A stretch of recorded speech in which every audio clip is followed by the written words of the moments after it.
Hey robot makers, how are you doing? Hope you're having a good day so far. So this is a show I've been waiting to do for some time. This is PicoSMARS.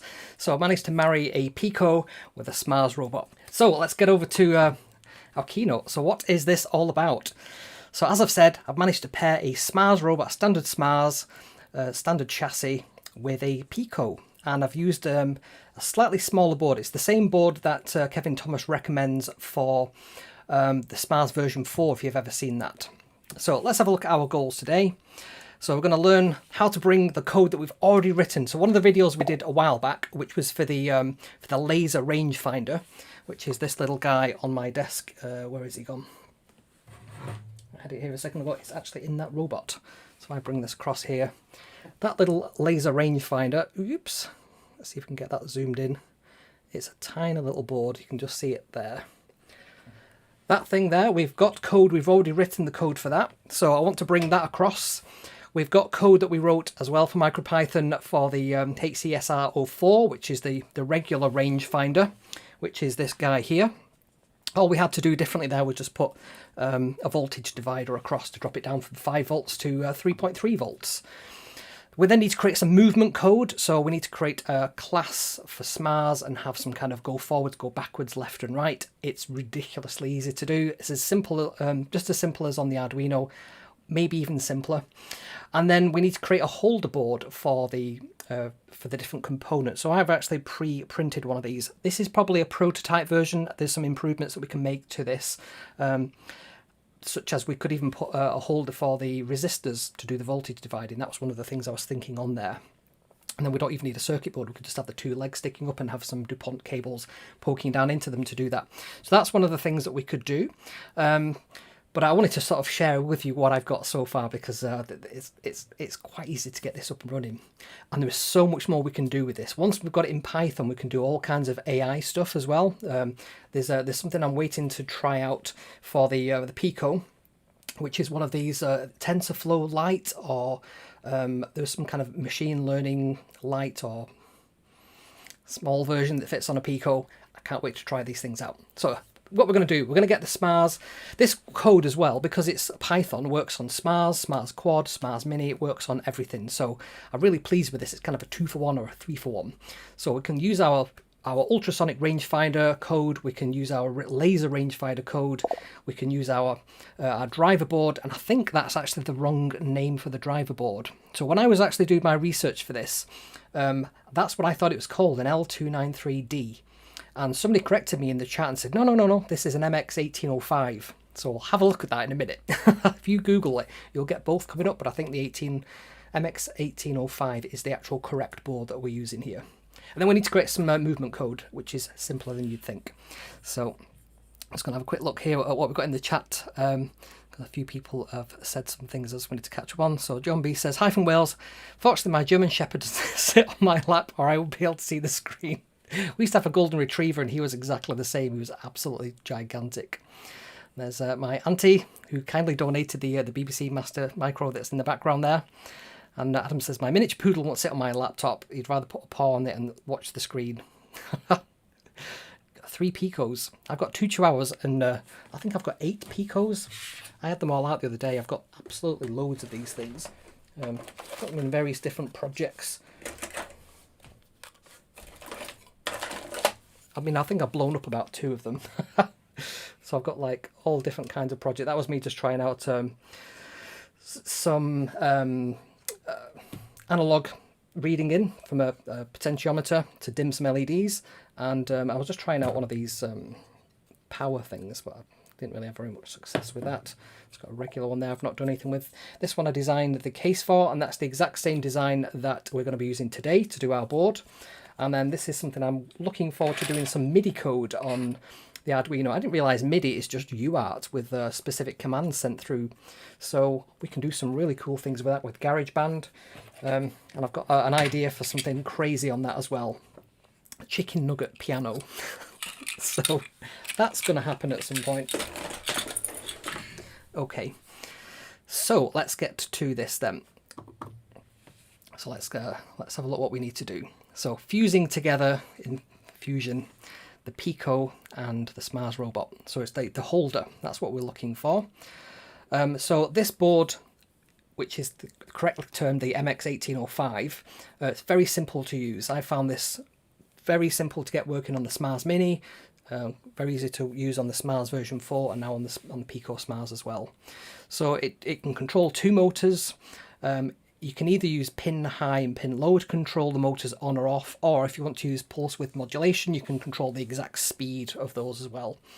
It just needs a pair of pins per motor for speed and direction, and 9 volts works fine as well with this motor board, so just don't plug it into the Pico.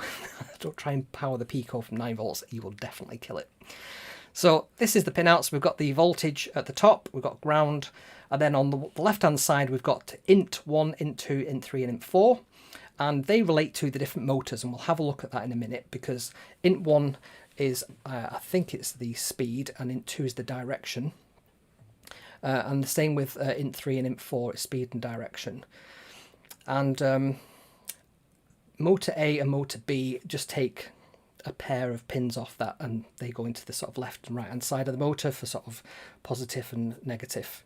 So very, very simple to use. Doesn't require very much code to get this working. I've had it working on my desk. We will get it working in a minute as well. So wiring this up, as I say, I've left pins 0 and 1 for the rangefinder. The code that I wrote for the rangefinder works on pin 0 and pin 1, so let's not change that, and that's the I2C bus, whereas these just require 4 pins to control those int pins direct to the motor driver board, and then from there they can just drive the motors themselves, and all they require is just, some external power in. So I've just used the 9 volt battery. At the moment I haven't got anything going from the 9 volt battery to power the Pico, so I need to drop that down with a voltage regulator or another board. So there's a couple of ways we can do that. I do have a load of 5 volt regulators or 3 volt regulators in my drawer. I could literally pull one of them out and it just dissipates heat away and just delivers a nice clean 3.3 volts. So we could use that, or we could use a 5 volt and tag that to pin 40 on the Pico, because it'll internally drop that down to 3.3 as well. So we've got a couple of options there that we could do, but I've not actually fastened that all in yet. So you're sure it's an MX1805? You found an 1850. Let me have a look at that. I've called it that everywhere I've looked. Let me just have a look while we speak. Let's go over to the old Google and let's see if we can find, why is it saying that? Yes. MX1805, oops, I can't even type. And let's just go for images. Maybe it is the 1508. In that case, I've typed everything wrong. Of course, that's what it is. Yes, that's the one. So it's the 1508. So everywhere I put 1805, let's just correct that, shall we? So we've got the right information on there. So 1508. And then let's go back to our slide tour. Pretend that never happened. You never saw that. Oops. And then of course my thing has gone to the wrong size. So let's just go back a second. So thanks for that spot, John B. I do appreciate that. I like to have up-to-date information. And my slides are going all over the show here. Let's just neaten this up and then we can carry on. That'll do, I think. Right. So we looked at the wiring. We understand how that's going to work. And then what do we need to do on this board? So what I wanted to do is create a plastic holder that we can 3D print that can hold the Pico, and it can hold this driver board, which we now know correctly is the MX1508. Thank you, John. And the dimensions for these, so the Pico is 21mm by 51mm, so as long as we have a hole or we have some standoffs. What I did is I created a 2mm high standoff. I think it's I'm going to say 3.8, it's on there actually, a 3.8 millimeter diameter standoff, and then on top of that there's a little standoff, and that is 2mm. So we can have a look at that in a second as well. And what else have we got on here? So the SMARS board itself, the thing that's going to fit into the whole of the chassis of the SMARS, that is 65.5 by 52. So they're the main dimensions we need. 25 by 21 for the MX1508. And I've just made a note there. You need to leave some holes on the other side of the board for the pins to poke through. And what I mean by that if I just grab my little SMARS Mini here, and I just pull this tiny little holder. So I created this little holder here. I can get that to focus. You can see there it's got 3 holes in it, and they align with these holes for this. If I put the little board in there, see, it fits in there, and it's a friction fit, so it's perfectly fitted in there. And if I flip that over, you can see there is holes there for the pins to sort of poke through. I mean, that one could probably do a bit more better alignment on there, but it does actually work. I've got one that I've wired up, and it does sit quite nicely in there.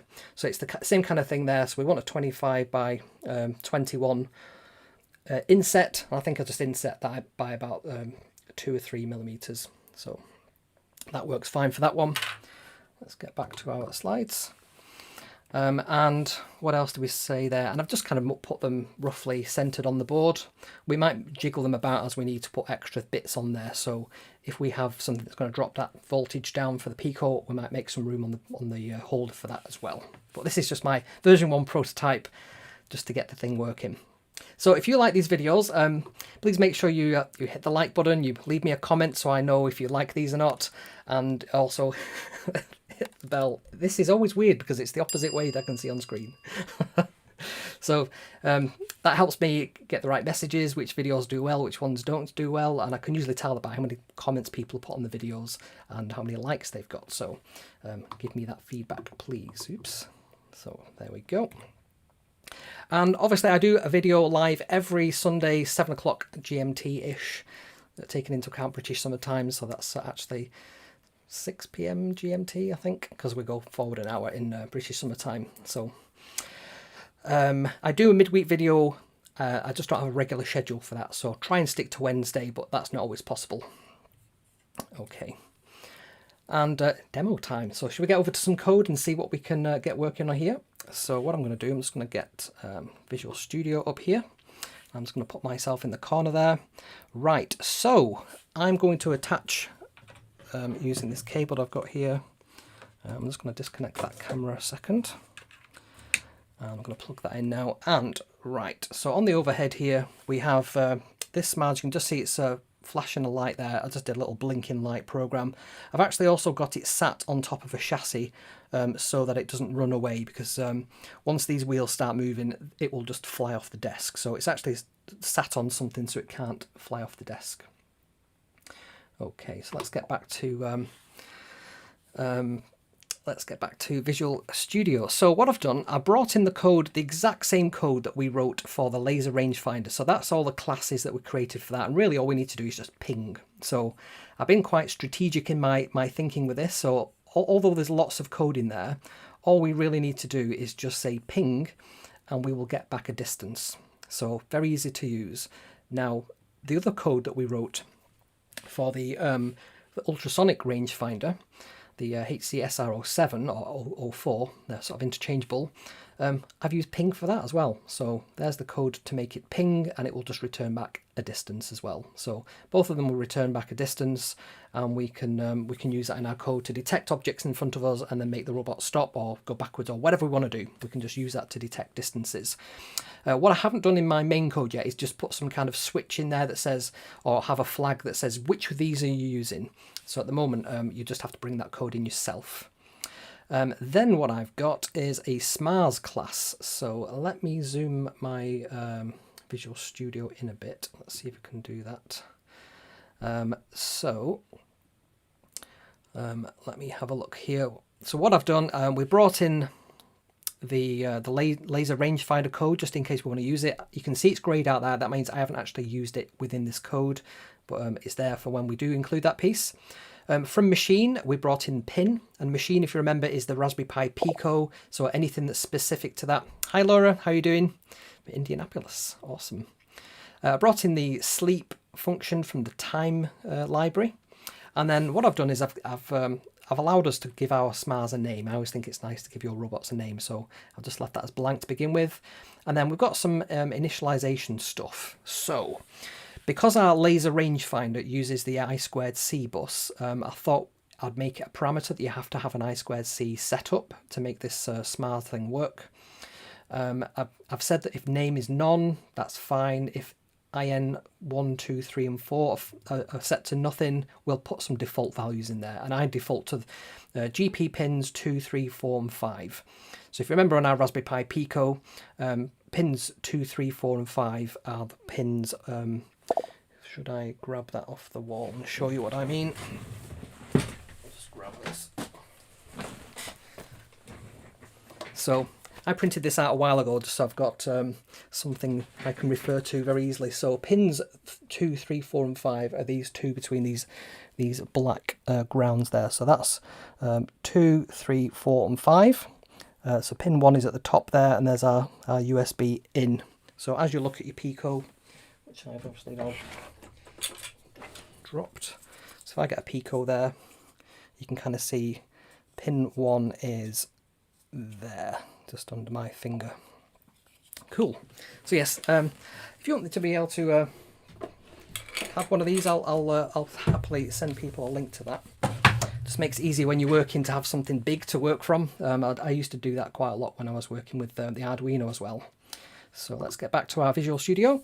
So they're the default values. Then what I'm then going to do is set the motor inputs. So a bit like on Arduino, when you have to say that there's an output or an input on each pin, we do the same thing here. So I've got self.motor a forward equals pin, and then whatever the value in IN1 is. So that's general purpose pin number 2, and we're setting that to a pin out. So in fact, all of them are pin outs.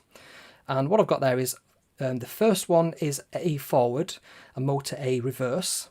And this is a bit confusing, this, because how can you have a reverse and a forward at the same time? And in effect, one of them is like a brake or a reverse direction, depending what you put as values in this. The motors will either spin forward or they'll spin backwards. So we can have a look at that further down in the code.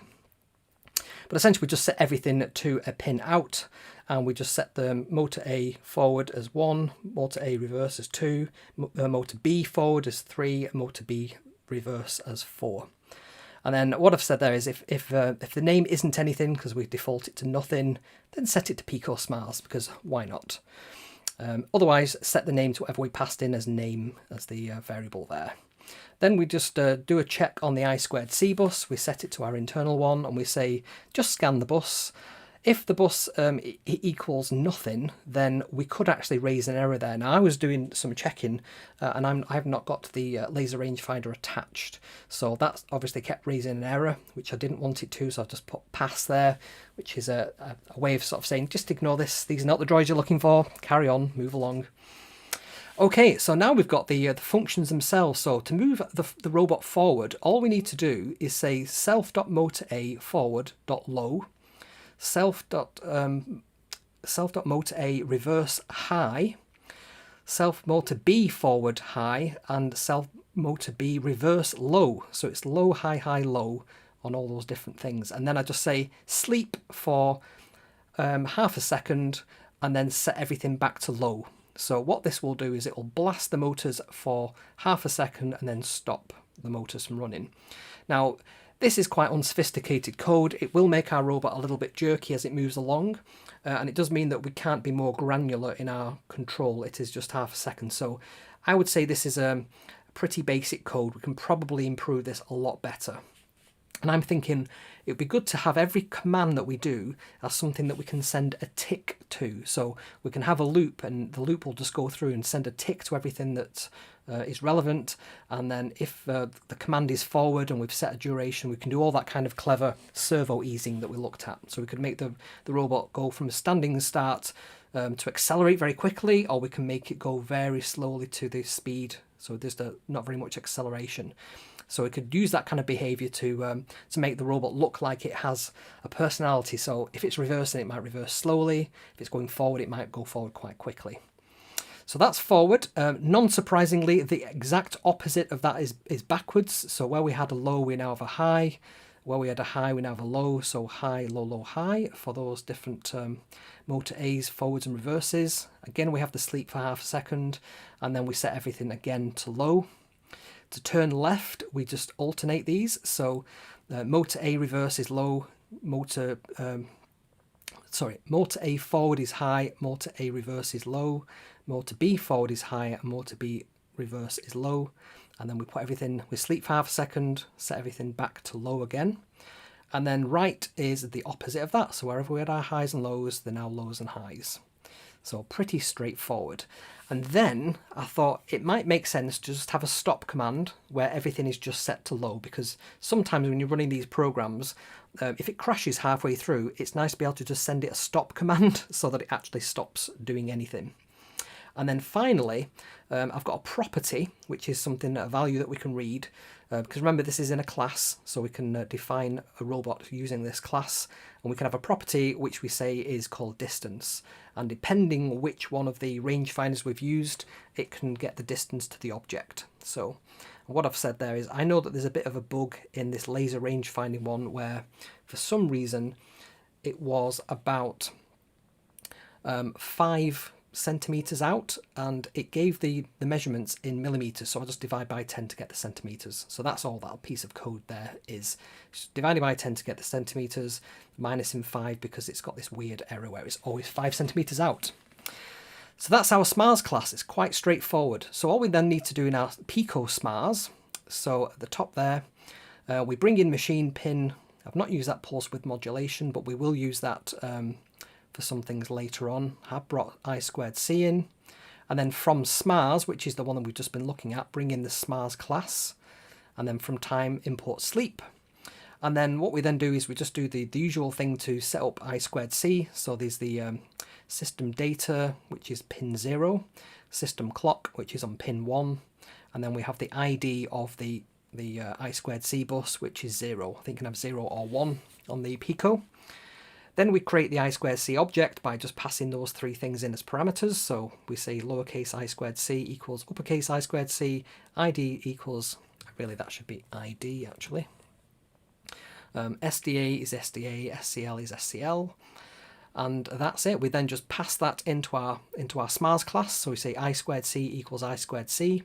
I've not passed in all those int1, int2, int3 and int4s because I'm quite happy with the defaults there. And I've named this particular instance of that class robot.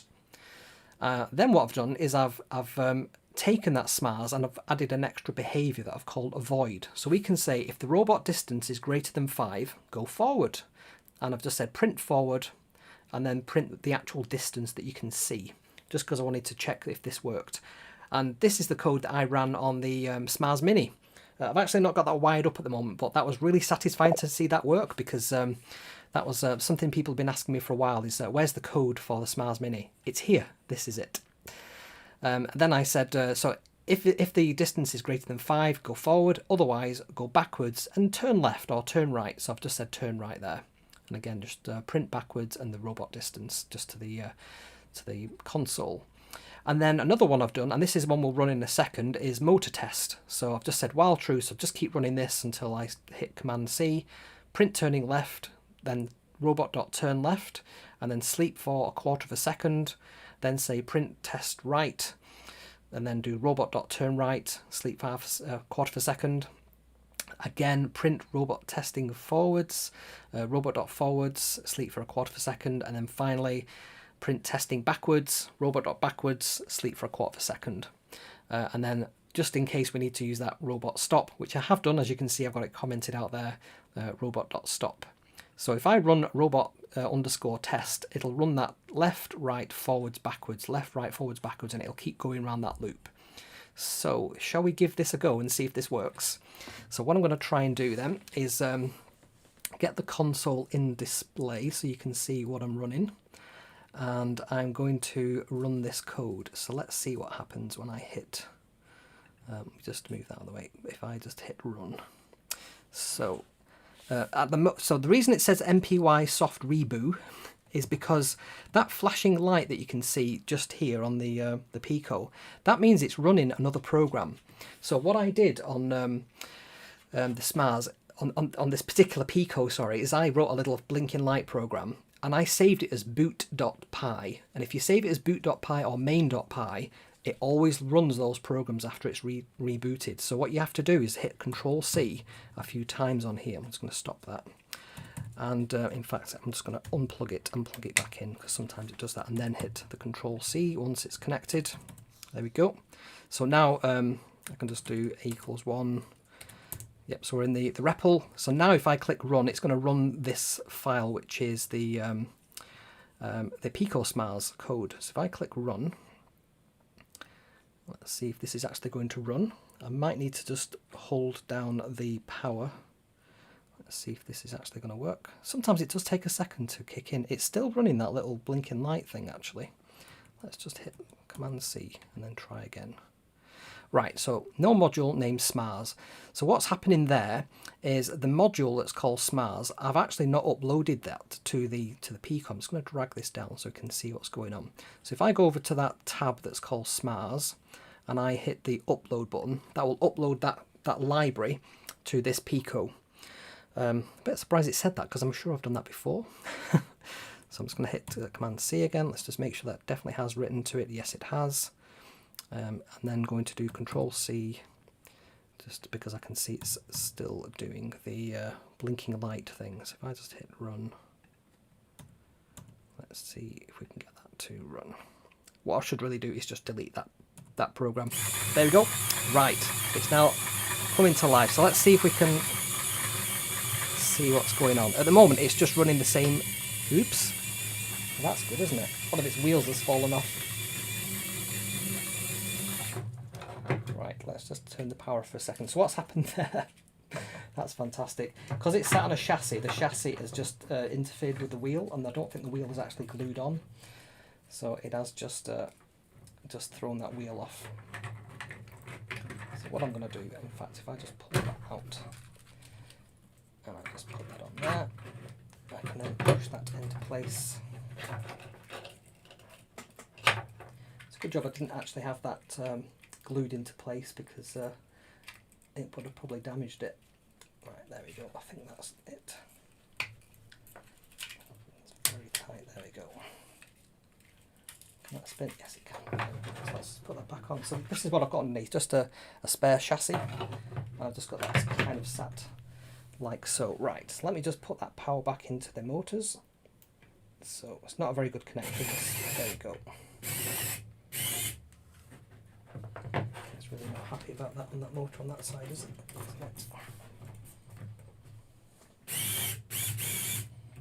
What I'll do, I'll just take that off and you can see that wheel spin round. Right, let's just get this in place properly.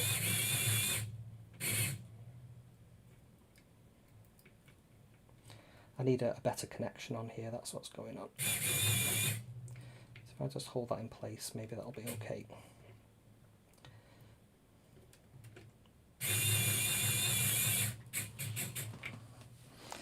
No, let's do better than this. Let's just peel that back a bit. Just going to get that screwdriver there. So what I'm doing, I've just got a little DuPont connector and I'm just trying to push the power thing underneath a little plastic clasp that pushes in.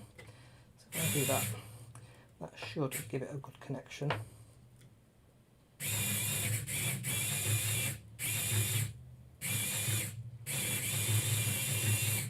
Oh, come on.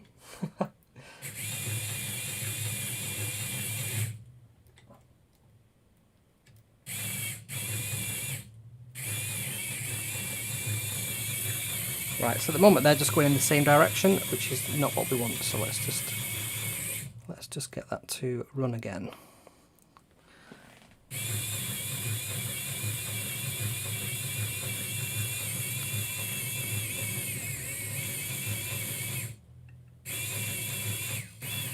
There we go, that's better. So you can see it's going forwards, backwards, left and right. I don't know if you can see. I just hold that in properly.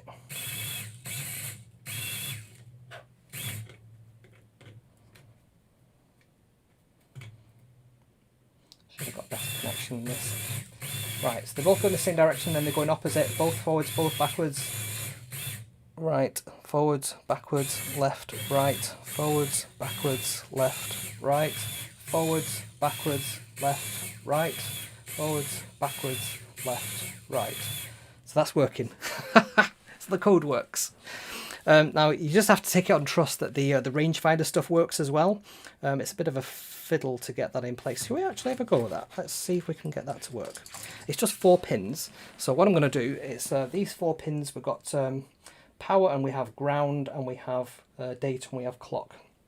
Now I always use the same colour cables so that I always know blue is always data, green is always clock, red is always voltage, and black is always ground. So if I push them into these pins here, which on our Raspberry Pi chart is that 3.3 volts out, which is pin 36, and then the ground, which is pin 38, and I'm going to use GP0 and GP1 for the I2C bus data and clock.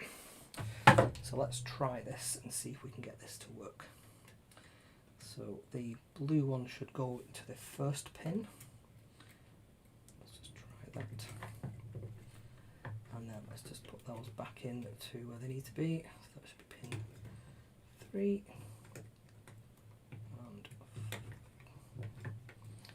and 38 and 36. There we go. Right. Okay. So I'm not going to put the motors on. We know that bit works. What we will do though is just edit the code, and we will use that avoid instead. Right. So let's try this. So if I just go down to here and I just comment that out, and we do avoid like so. And if I just save that, stop the code from running and hit run, it should do, so it can't find the rangefinder.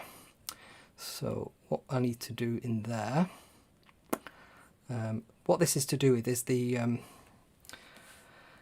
rangefinder code. If you remember before, I actually I commented out some of the code in there because I didn't want it to give an error message. So in here, what it's looking for is that line there. So let's just put those two lines back on, and it will tell me, it will raise an error. I do need to upload that now. I've changed it, so that's now uploaded to the board, which is fine. We need to go back to the SMARS Pico, do Control C to come out of the little running program, and then just run. Let's see what happens. So we should get a distance, I think, if it works properly. It's still doing its flashy light thing, which means it's running the other code. Right, let's try that again. Oh, it's running its flashy light again. Let's try that one more time. Let's do disconnect, connect, run. So I would expect it to give the range. If I go back to the code itself, let's have a look in the in here. So we're declaring the rangefinder, and then in our code PicoSMARS, we are saying in the avoid piece, so while the robot distance is greater than 5, it should say forwards. So we should actually see that happen.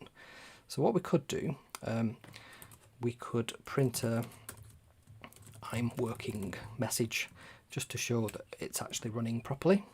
So if I just run that, let's see, right, there we go. So no module name SMARS, that's weird. Let's just upload that again. Sometimes it does seem to forget what's on its little board. Let's just upload that, definitely make sure it's uploaded. The joys of Picos. There we go, right, so it's definitely loaded that now. Let's go back to PicoSMARS and run that.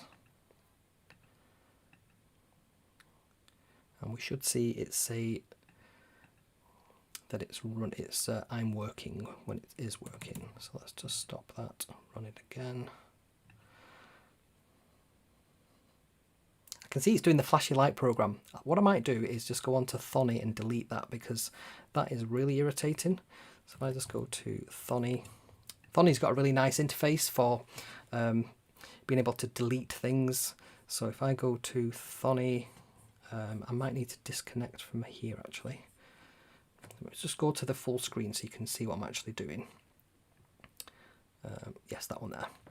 So what I've got Thonny, and oops, and on here we can actually have a look and see what files are on our Pico. So if I just switch to the Pico and I go to open on the Pico. Oh, it's saying the device is busy. Let's try unplugging it and plugging it back in. It's usually not keen on two IDEs trying to connect to the same port. You can see the Visual Studio is connected to it, but Visual Studio isn't great at let's go back to that one there. isn't great at doing file management on the Pico.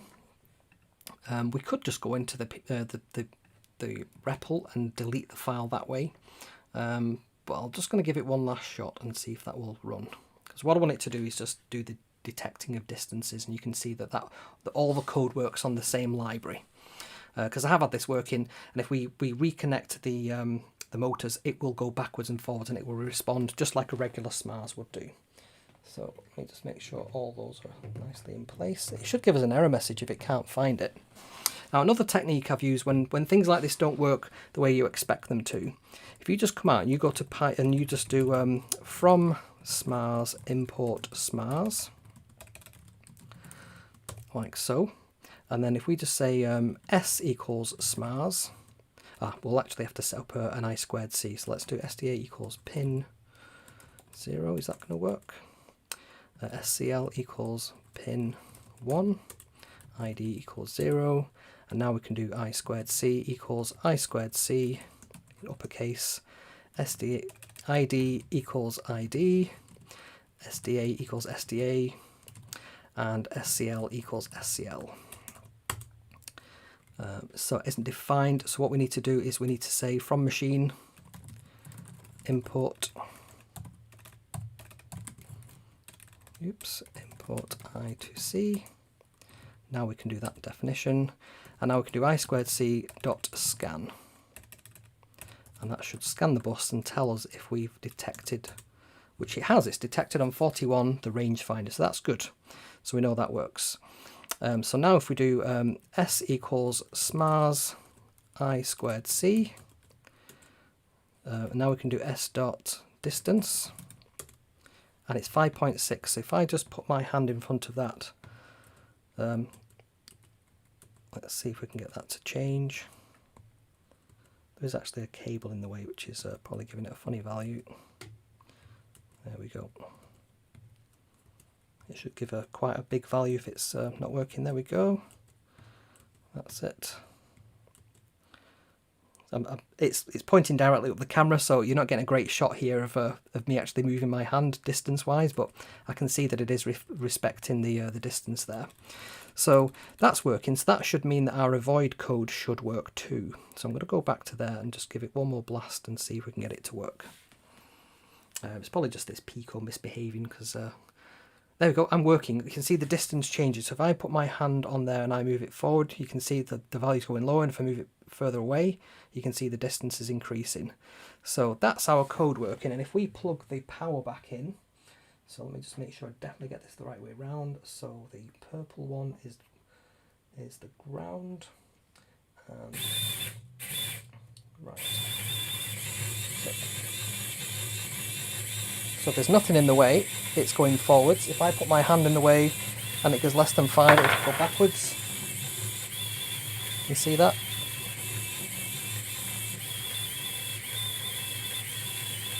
So there we go, it's working.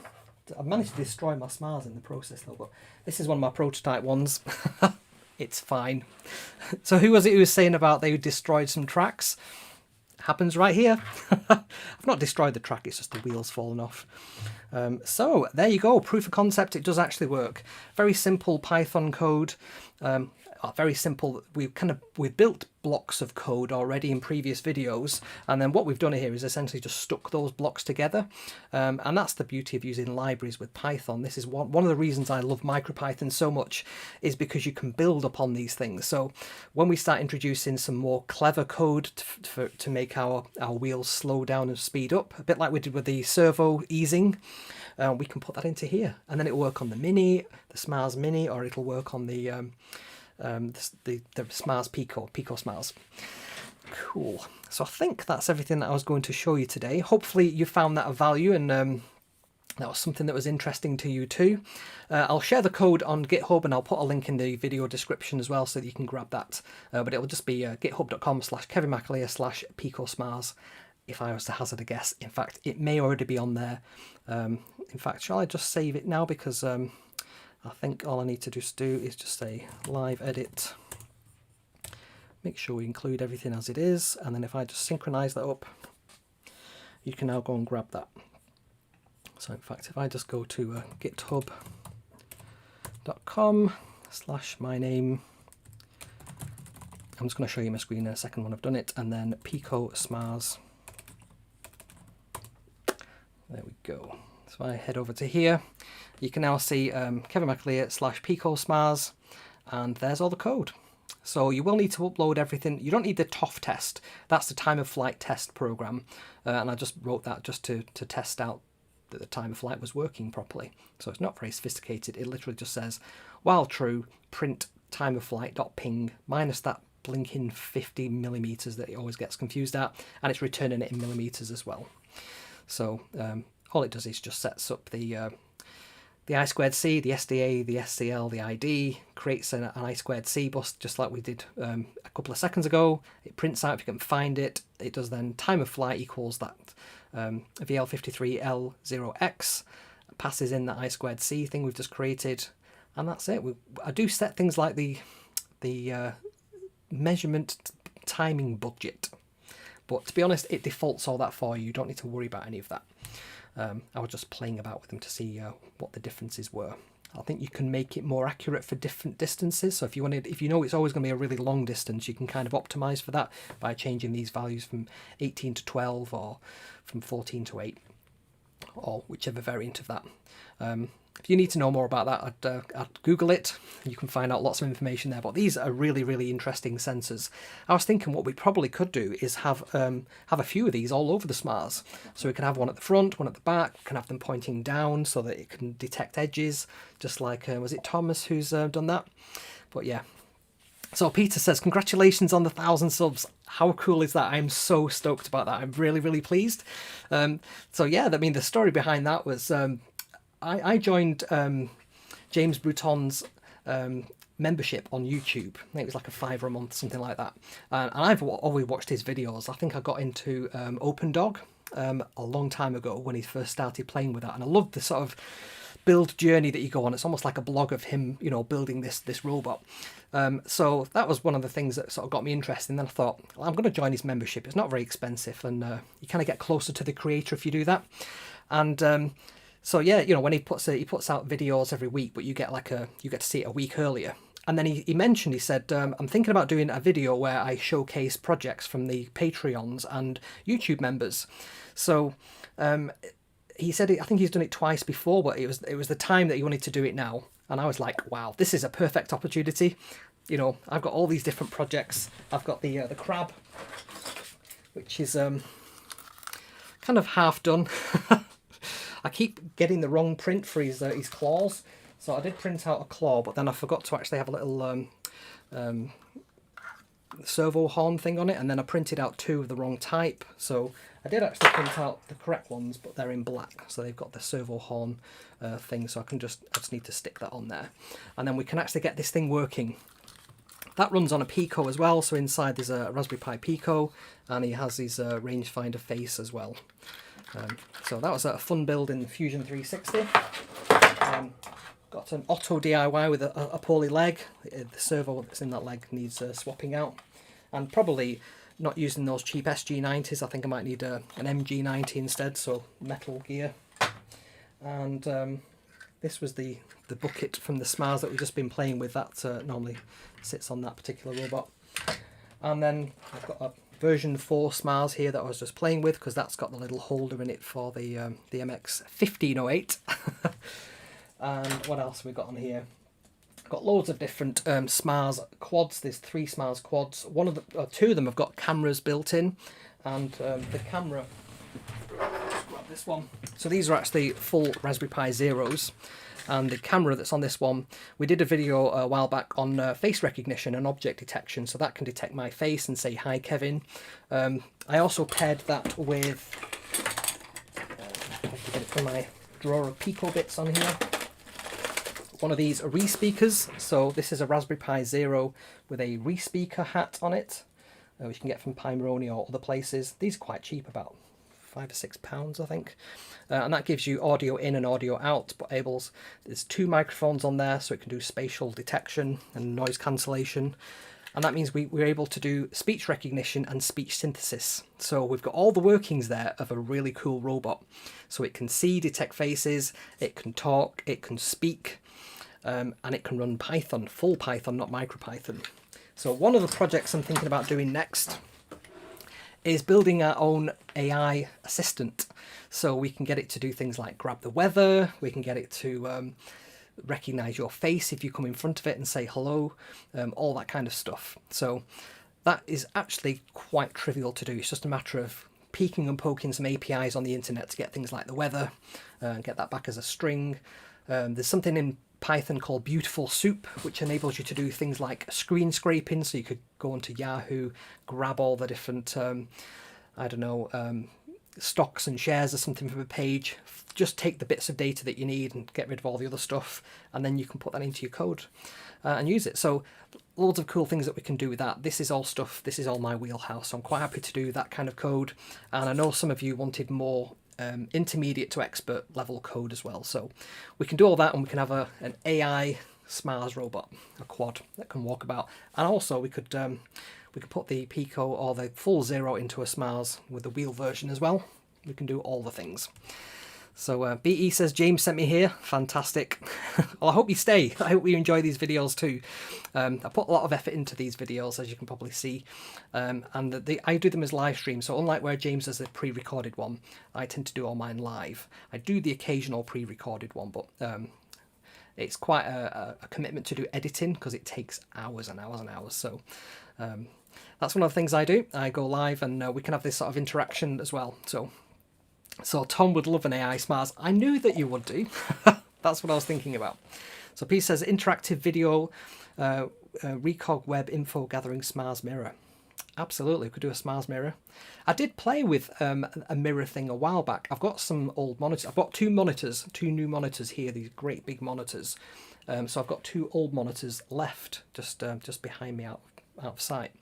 And I did buy some of that plastic film that's reflective, but it was really poor, the results. It did not look like a mirror. It just looked like a fairground mirror or something. It was just not good. So I think if you're going to do a mirror, you probably need to buy a really high quality reflective like two-way glass mirror thing, and then put that on top of the monitor.